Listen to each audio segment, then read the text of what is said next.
भाई जो गुरु बचन पे डट गे, कट गे फंद 84 के। सूक्ष्म वेद के अलावा किसी भी वेद में, किसी भी धर्म की कोई भी पुस्तक में कंप्लीट सच्चे खुदा की सच्ची इबादत का ज्ञान नहीं है। उदाहरण जैसे 10वीं कक्षा तक का पाठ्यक्रम गलत नहीं है, परंतु उसमें बीए तथा एमए वाला ज्ञान नहीं है। जिस प्रकार 10वीं तक के सिलेबस में भी ज्ञान है, लेकिन कंप्लीट नहीं है, बी और एमए का नहीं है। इसी प्रकार वेदों में भी ज्ञान है, गीता में भी ज्ञान है, परमात्मा की थोड़ी बहुत जानकारी है, लेकिन भक्ति केवल इस शैतान तक की है। लेकिन इन वेदों में और मुसलमान भाइयों की इन 4 आसमानी पुस्तकों में कंप्लीट ज्ञान नहीं है, केवल 10वीं तक का ज्ञान है, बी एमए का ज्ञान नहीं है, उस कबीर परमात्मा के बारे में जानकारी नहीं है। जैसे 10वीं कक्षा तक का पाठ्यक्रम गलत नहीं है, परंतु उसमें बीए तथा एमए वाला ज्ञान नहीं है।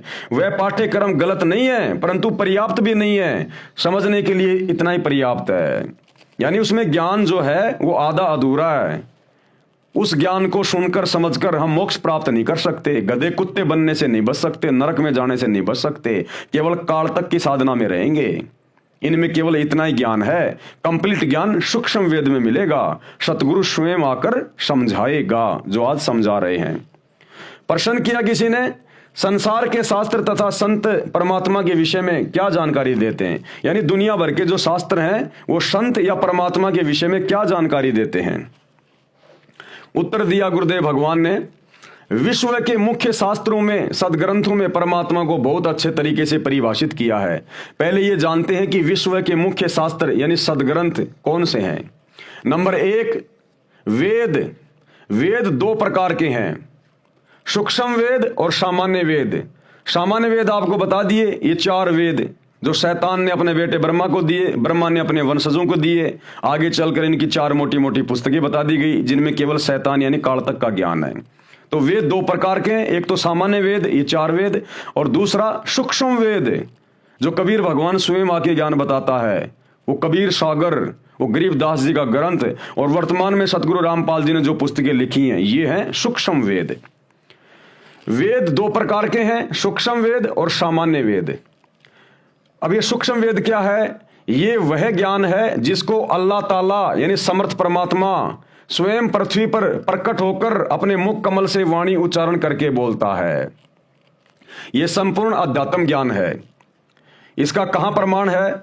ऋग्वेद मंडल 9 सूक्त 86 मंत्र 26 और 27 में, ऋग्वेद मंडल 9 सूक्त 82 मंत्र 1 व 2 में, ऋग्वेद मंडल 9 सूक्त 94 मंत्र 1 में, ऋग्वेद मंडल 9 सूक्त 95 मंत्र 2 में, ऋग्वेद मंडल 9 सूक्त 20 मंत्र 1 में, ऋग्वेद मंडल 9 सूक्त 96 मंत्र 17 से 20 में, ऋग्वेद मंडल 9 सूक्त 54 मंत्र 3, यजुर्वेद अध्याय 9 मंत्र 1 तथा 32 में, यजुर्वेद अध्याय 29 मंत्र 25, अथर्ववेद कांड 4 अनुवाक 1 मंत्र 7, सामवेद मंत्र संख्या 822 में। अब ज्ञानहीन लोग कहते हैं सतगुरु रामपाल जी को संस्कृत नहीं आती, हिंदू कहते हैं तुम्हारे गुरु जी को संस्कृत तो आती नहीं। अरे तुम संस्कृत के विद्वानों ने, सतयुग में वेद लिखे गए थे, 39 लाख साल हो गई, आज तक तुम परमात्मा के नाम का जिक्र भी नहीं कर पाए। और सतगुरु रामपाल जी ने ये सारे वेद खोल खोल के रख दिए। देख लो आंख फाड़ के। भाषा का काम केवल इतना होता है, अपने विचार दूसरे तक प्रकट करना, और ये परमात्मा है, अल्लाह कबीर है धरती पर सतगुरु रामपाल जी। इनको पढ़ाई पढ़ने की जरूरत नहीं है। पढ़ाई पढ़ने की जरूरत पड़ती है इंसानों को। इस परमेश्वर ने तो भाषाएं पैदा की हैं, तभी तो खोल खोल के 4 वेदों का जूस निकाल दिया, मुसलमान धर्म की 4 आसमानी पुस्तकों का जूस निकाल के रख दिया कि क्या मतलब का ज्ञान है। देख लो तुम्हारी आंखों के सामने, अल्लाह कौन है, भगवान कौन है, सच्ची इबादत क्या है। अन्य प्रमाण श्रीमद् भगवद गीता अध्याय 4 मंत्र 32 में है, कहा है कि सच्चिदानंद घन ब्रह्म यानी कबीर परमात्मा, वो कबीर देव, वो कबीर भगवान जिसको सच्चिदानंद घन ब्रह्म कहा गया है, यानी सत्य पुरुष यानी अविनाशी परमात्मा अपने मुख कमल से वाणी बोलकर तत्व ज्ञान विस्तार से कहता है, जैसे आज वर्तमान में कह रहे हैं सतगुरु रामपाल जी। कारण परमात्मा ने सृष्टि के प्रारंभ में संपूर्ण ज्ञान इस ब्रह्म यानी शैतान को, काल को, सूक्ष्म वेद में जिसको ज्योति निरंजन भी कहते हैं, ज्योति निरंजन अर्थात काल पुरुष के अंतःकरण में डाला था, यानी फैक्स किया था। परमात्मा द्वारा किए निर्धारित समय पर यह ज्ञान स्वयं ही काल पुरुष के श्वासों द्वारा समुद्र में प्रकट हो गया।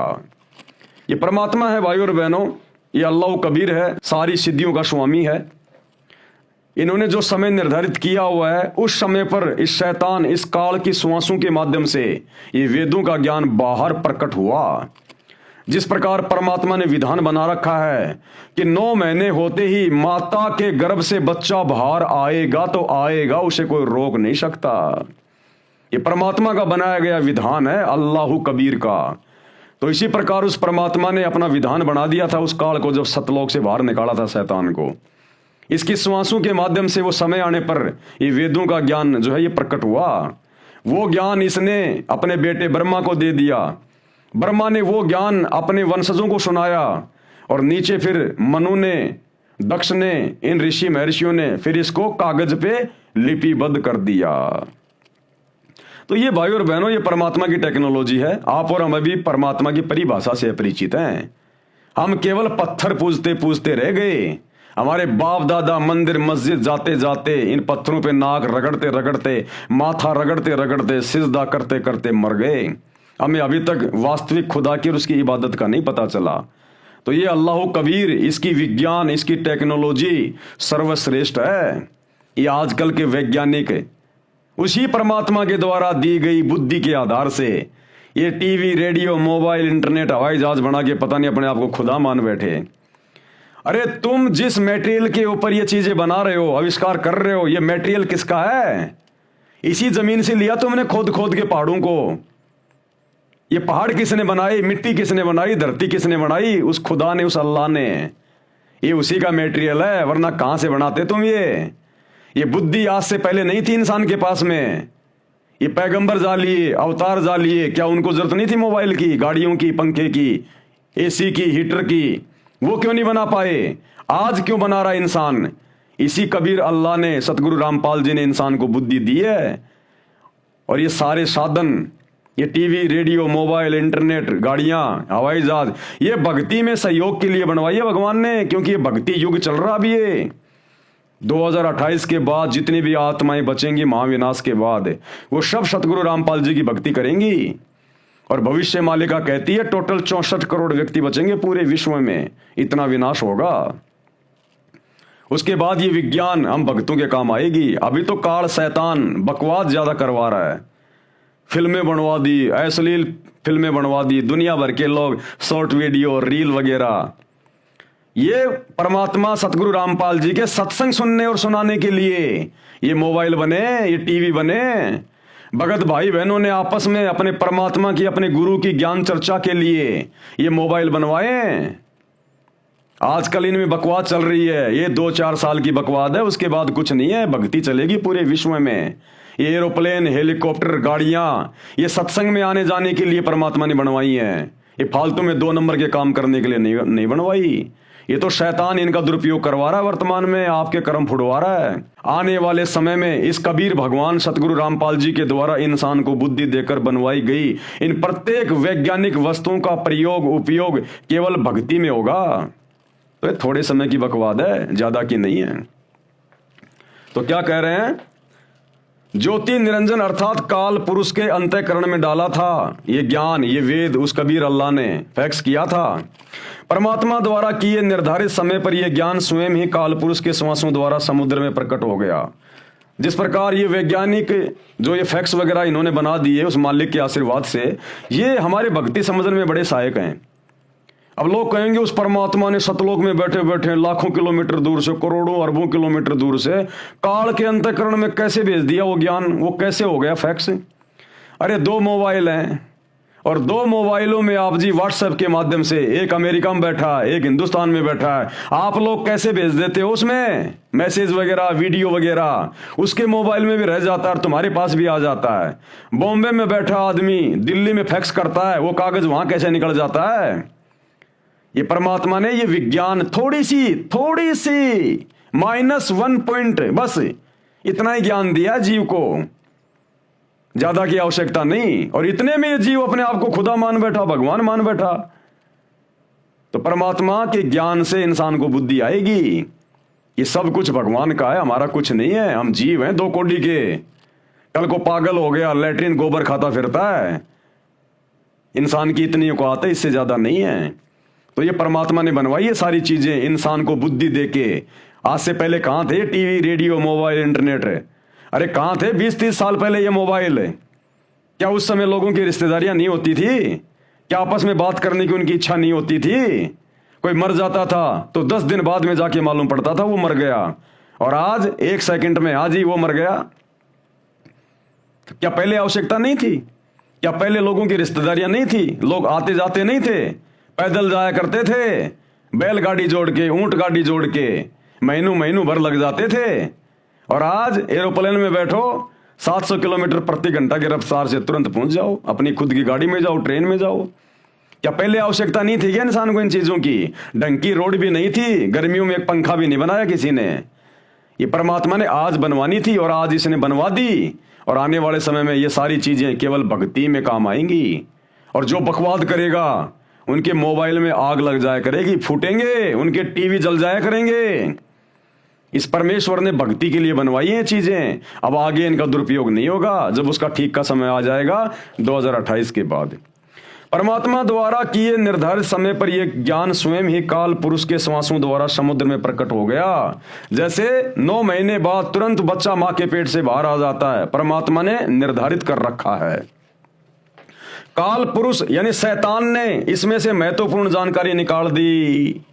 इसने देखा इसमें तो तेरे बारे में सब कुछ लिखा हुआ है, और ये सारी बात अगर मेरे तीनों बेटों को पता चल गई, ब्रह्मा विष्णु महेश को, कि हमारा बाप तो शैतान है, काल है, इसने तो सच्चे उस खुदा से बहुत बड़ा धोखा किया जिस कारण से इसको यहां पटक दिया गया, और ये तो अपने भोजन के लिए हम ब्रह्मा विष्णु महेश को खड़ा करके और जीवों को मरवा रहा है और ये पैदा करवा रहा है।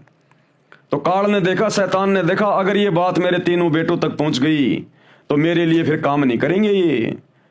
तो इसने वो सारी जानकारी निकाल दी ऊपर ऊपर की, और केवल अपने तक की जानकारी सीमित कर दी कि मैं ब्रह्म हूं, मैं गुप्त रहता हूं, मेरा ओम नाम का मंत्र है।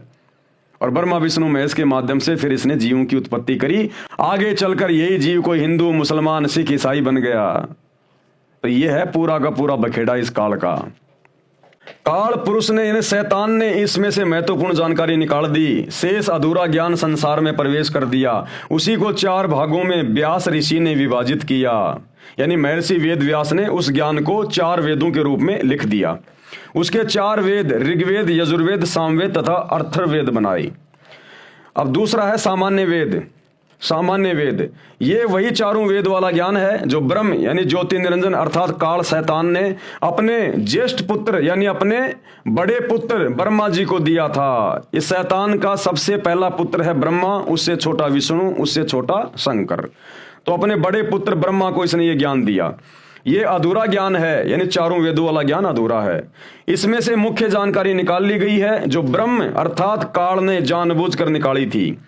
कारण यह था कि काल पुरुष यानी शैतान को भय रहता है कि मानव को पूर्ण परमात्मा यानी अल्लाह कबीर का ज्ञान हो जाए। यदि प्राणियों को पूर्ण परमात्मा का ज्ञान हो गया तो सब इस काल के लोक को त्याग कर पूर्ण परमात्मा के लोक यानी सतलोक में, मुसलमान भाई जिसको 7वां आसमान कहते हैं, वहां पर चले जाएंगे, जहां जाने के पश्चात जन्म मृत्यु समाप्त हो जाते हैं। इसलिए ब्रह्म अर्थात काल पुरुष ने पूर्ण परमात्मा के परम पद की जानकारी नहीं बताई, वो नष्ट कर दी थी। उसकी पूर्ति करने के लिए यानी वही ज्ञान बताने के लिए, सृष्टि का सबसे उत्तम ज्ञान बताने के लिए वो पूर्ण परमात्मा, वो कबीर भगवान, अल्लाह कबीर, वो सच्चा खुदा धरती पर सच्चा मुर्शिद बनकर, संत बनकर, सतगुरु बनकर आता है वही ज्ञान देने के लिए जो ज्ञान इस काल ने, शैतान ने छुपा दिया होता है। उसकी पूर्ति करने के लिए पूर्ण परमात्मा स्वयं सह शरीर प्रकट होकर संपूर्ण ज्ञान बताता है, जो आज बता रहे हैं वर्तमान में सतगुरु रामपाल जी। अपनी प्राप्ति के यानी सतलोक जाने के वास्तविक मंत्र भी बताता है जो काल भगवान ने समाप्त करके शेष ज्ञान प्रदान कर रखा है। वही मंत्र जो आपने कल के वीडियो में कुरान से देखे, सूर अशूरा 42 आयत नंबर 1 और 2 में हाम और मीम का क्या अर्थ होता है, ऐन सीन काफ इनका क्या मतलब होता है, ये है वो मंत्र। गीता अध्याय 17 श्लोक 23 में ओम तत् सत इसका क्या मतलब है, ये है वो मंत्र जिनका वास्तविक ज्ञान देने के लिए, जिन मंत्रों की भक्ति करके सतगुरु से उपदेश लेकर हम जन्म मरण के रोग से सदा के लिए समाप्त हो जाएंगे और अपने खुदा, अपने इबाद ही कबीरा, सच्चे परमात्मा, सच्चे भगवान, उस कबीर के साथ जो वर्तमान में सतगुरु रामपाल जी के रूप में धरती पे प्रकट है, शरीर छोड़ने के बाद सूक्ष्म रूप में यह परमात्मा हमारी आत्मा को सतलोक लेकर जाएगा। उसको ऋषिजन 4 वेद कहते हैं। ऋषि व्यास जी ने इस वेद को लिखा तथा इसके 4 भाग बनाए। Number 1 Rigveda, number 2 Yajurveda, number 3 Samaveda, number 4 Atharvaveda जो वर्तमान में प्रचलित हैं। इन्हीं 4 वेदों का सारांश काल पुरुष ने श्रीमद् भगवद गीता के रूप में श्री कृष्ण जी के शरीर में प्रवेश करके महाभारत के युद्ध से पूर्व बोला था। वह भी बाद में महर्षि व्यास जी ने कागज पर लिखा जो आज अपने को उपलब्ध है। जो गुरु बचन पे डट गए, कट गए फंद 84 के, कट गए फंद 84 के, कट गए फंद 84 के।